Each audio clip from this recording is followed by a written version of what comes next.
So you ready for the mailbag? Yo, one thou wow, boom. All righty, here we go. All right, so let's see what's going on here. First one is from Jason Turpin, and the subject is Bischoff working the boys. Hey guys and Disco. Well, I was already trying to be a smart. I like that. I listened to an interview Penzer did with Buff Bagwell. Buff talked about how Bischoff was going to book a fake plane crash with him to work the boys. The plan was for them to fake Buff's death and have him do a run-in in the 1998 Halloween Havoc. What do y'all think of that angle? And do you think it would have worked? Thanks, Jason Turpin. We've actually had this question asked before in the show. I don't recall this at all. And maybe we don't recall because it didn't really get out. You know what I'm saying? Because this was right. That sounds like they were trying to keep it like close to the vest.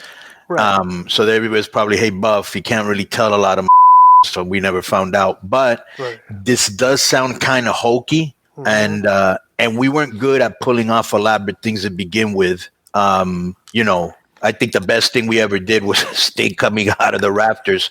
And the worst was that I always bring this up was the day that they missed 7-foot tall Kevin Nash with the bucket of blood a la Carey. Remember that? Yeah. I think that happened twice too, which is even better. Yeah, once in the ring and once in the aisle. There, you're right. Yeah. You're right. You remember. Yeah. But I actually looked this up real quick. It says Eric Bischoff, when he was setting up this death angle, was supposed to be him, not Buff Bagwell. And he says, when I orchestrated the death by airplane, it was my death. It wasn't Bagwell's. Now, Buff may have a story where he thought maybe he was going to be one of the guys on the plane or something like that.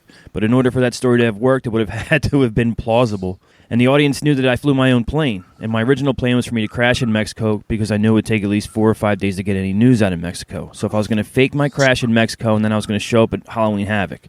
But Harvey Schiller shut it down. But I can tell you definitively, if Bagwell was going to be on the plane, it was an incidental effect, not the major storyline. So, well, as long as it's plausible.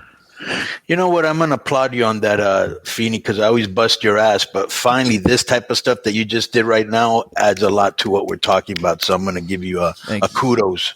But before the show's over, you'll be buried. So don't. Yeah, right.